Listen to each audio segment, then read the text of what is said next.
Nicolás Casanseu es periodista, conferencista, letrista, traductor e intérprete, descendiente de oficiales del ejército de zar exiliados de Rusia después de la Revolución Comunista y la Guerra Civil. Nació en Salzburgo, Austria, en 1948. Llegó a nuestro país con sus padres cuando tenía 5 meses. Estudió traductorado y sociología en la Universidad de Buenos Aires.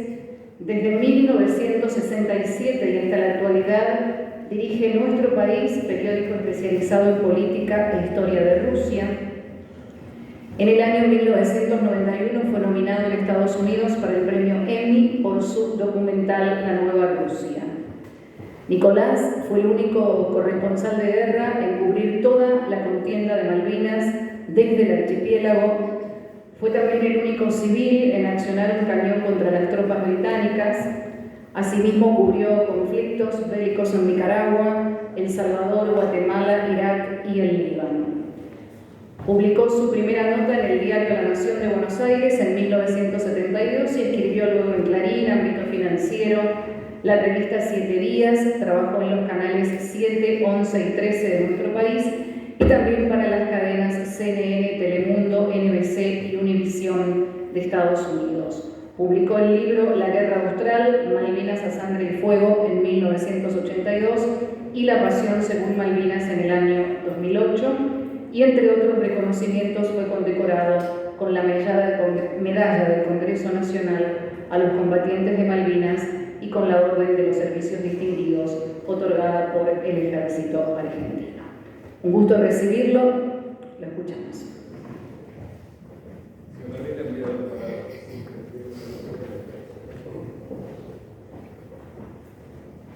Antes que nada, muchas gracias por la invitación. Es un honor, sobre todo, compartirlo con el Chuli y con ese gran historiador nuestro, que es Sebastián Sánchez. En la tierra de mis ancestros hay un proverbio que dice: hasta que el trueno no truene, el campesino no se persigna. Y eso fue lo que pasó cuando tronó el trueno en Malvinas. Gente que no estaba cerca de la iglesia ni por asomo, gente que hasta se proclamaba atea, dejó todo eso de lado y se aferró a la religión. Se aferró a la religión porque era lo único que podía ayudarle en ese momento. Se aferró a la religión porque era aferrarse en un teatro de muerte a aquel que había vencido a la muerte, a Cristo, nada menos. Se verificaba ese apego repentino a lo espiritual en todo lugar, y en todo espacio y en todo momento. Conocí un soldado, Walter Donado, que me decía: yo era ateo, pero suspendí mi ateísmo mientras duren los bombazos. Pude corroborar esa vieja máxima que dice: en la guerra no hay ateos. Hablando con un soldado del Regimiento 3, Fabián Lardone, me dijo una vez: ¿sabes lo que pasa? La fe es el único escudo que tenemos. Y uno de mis capítulos en mi libro se llama justamente El escudo de la fe. Yo escribí ese capítulo sobre la fe en Malvinas y después, hojeando el libro ya completado, me di cuenta que el tema de la fe aparece en todos los capítulos. Y me di cuenta de otra cosa. Sí, la fe fue un escudo, pero también fue una lanza. Fue lo que permitió que nuestros compatriotas guerreros le hicieran tanto daño a la flota británica y en general a las Fuerzas Armadas inglesas. Por supuesto, se destaca el daño que le hicieron nuestros pilotos.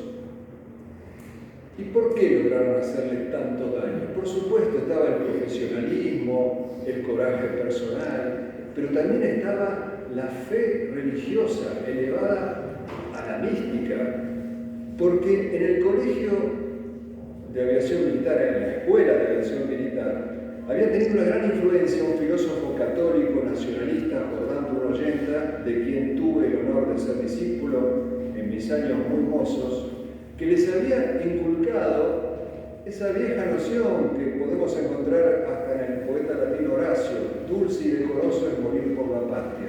Y ellos lo tenían absolutamente internalizado. Y lo más sorprendente es que estos hombres, muchos de los cuales murieron en combate arrasando la flota inglesa, ya eran héroes antes de Malvinas. Un piloto que murió el 8 de junio, el día más negro de la flota británica, de apellido Vázquez, Alfredo Vázquez, en un momento donde en la Escuela de Aviación Militar habían nombrado un director que era liberal y que había prohibido el rezo del rosario, levantaba a los cadetes, era de cuarto año, levantaba a los cadetes que eran inferiores años, levantaba a los cadetes que eran de inferiores años, después de la medianoche a rezar el rosario, contraviniendo las órdenes del director. Otro piloto que también murió el 1 de mayo atacando a los ingleses, hacía desfilar a los cadetes de años inferiores cantando la marcha Cara al Sol, que siempre fue una marcha muy querida por el nacionalismo argentino, ya que reflejaba la lucha de los nacionalistas españoles contra los rojos en la Guerra Civil Española.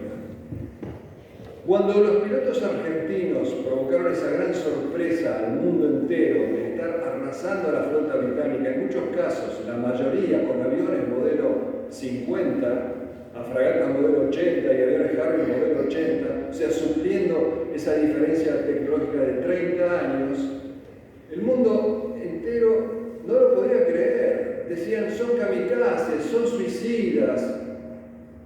Y a uno de estos pilotos, Pablo Carballo, una vez le dije, che, Pablo, dicen que ustedes atacaban drogados. Y sacó con esa vehemencia que lo caracteriza el rosario del pecho y dijo, sí, esta era nuestra droga. Eran pilotos que creían en la vida eterna, sabían que no terminaba la vida con el misilazo inglés. Y entonces no había nada más peligroso que un piloto argentino recién confesado. Por eso pudieron hacerle el daño que le hicieron a la flota británica. Pero esto, digamos, es una prueba, como yo digo, de una aristocracia del peligro, no los pilotos, esa imagen tan maravillosa. También se dio el efecto de la fe en combatientes no tan sobresalientes de la Guerra de Malvinas, en realidad en todos, porque todo el mundo, reitero, se aferraba a la fe. Y esa fe daba resultados, porque una de las palabras que más escuché durante la guerra es milagro. Se declinaba permanentemente la palabra milagro. Los soldados atribuían a la fe haberse salvado en muchísimos casos. Y esto dan fe los soldados, por ejemplo, que quedaron enterrados el día 1 de mayo cuando la onda expansiva levantó un montón de tierra en el aeropuerto del puerto argentino y los tapó enteramente. Y milagrosamente pudieron ser rescatados. El bombardeo a puerto argentino era permanente, abrumador, tan así que hay un mapa de la pista que es un colador. Todos los impactos rodean la pista, ninguno se la pudo dar de lleno. Y los que creen en Dios y en los milagros, muchos de ellos, obviamente combatientes de Malvinas, lo que decían, esto fue así, se salvó la pista, que era el blanco principal de los ingleses, que era bombardeada 3 y 4 veces por día y nunca la pudieron destruir, es porque un oficial del Regimiento 25 enterró en la cabecera de la pista un rosario, creer o reventar. De hecho, cuando en el día que nos enteramos de que Menéndez se iba a rendir, mi camarógrafo y yo decidimos tratar de zafar de la rendición. Queríamos conservar nuestros equipos, no caer prisioneros, no ver a nuestros queridos soldados levantando los brazos en señal de rendición. Y justo había llegado un avión Hércules y decidimos subirnos a él. Cuando llegamos al aeropuerto, el aeropuerto era un infierno porque ya estaban los cañones británicos apuntándole, en términos de jerga militar, reglando la pista, tratando de pegarle la pista. Las bengalas inglesas iluminaban el cielo sobre el aeropuerto. Había patrullas de Harriers sobrevolando. Y nos subimos a ese avión primero unos 100 hombres, después tuvimos que abandonarlo, después quedamos 60. Finalmente el comandante dijo, yo salgo sí o sí, salimos a oscuras, el avión en vez de elevarse bajó, se pegó al mar y volamos 2 horas rezando todos los Padres Nuestros y todas las Ave Marías que caben en 2 horas. Cuando se prendieron las luces, nos habíamos salvado, por supuesto, era una gran alegría. Y nos dijeron después de que supuestamente hasta nos habían tirado con un misil los ingleses. De hecho, 2 horas más tarde, ahí fue derribado un avión Canberra por un buque que estaba frente al aeropuerto, o sea que podía habernos derribado perfectamente ahí. Y años más tarde, hablando con el jefe del radar, el radar era el pulmón de defensa de Malvinas, hacía de guía para los pilotos que atacaban la flota, los guiaba para que escaparan, también nos había guiado en ese momento para salir de esa encerrona. Y el mayor Silva, el entonces mayor Silva, jefe del radar, nos dijo, muchachos, yo hacía como que los guiaba, pero ustedes no podían salir. A ustedes los sacó la Virgen. Reitero, estos testimonios son permanentes de que Dios y la Virgen acompañaron a nuestros combatientes en todo momento, retribuyeron esa fe. Una historia extraordinaria es la de un piloto, Owen Kripa, de aviación naval, que ataca a la flota con un avión de entrenamiento, pero la ataca contraviniendo órdenes, solo tenía que hacer exploración. Pero cuando ve a toda la flota inglesa, más concretamente 14 buques de guerra ingleses, se lanza sobre el primero, le desarraja sus cohetes, sus camiones, y después hace el escape zigzagueando entre los buques de la flota para que no le puedan tirar. Y cuando sale del peligro, dice, no, tengo que llevar información más ajustada, y vuelve a meterse en la boca del lobo y va dibujando en su rodillera la disposición de los buques de la flota, y recién ahí emprende el regreso a Puerto Argentino y pide que lo dejen seguir combatiendo. Y yo cuando lo entrevisté, después de que volvió de esa misión, le digo, ¿a qué atribuís tu salvación? Fue tajante, a Cristo, y me dijo, en todo momento sentí la mano de Dios sobre mí. Todo lo que tuvimos en Malvinas la sentimos. Por eso cierro con la divisa de los comandos argentinos. Dios y patria o muerte, Malvinas volveremos.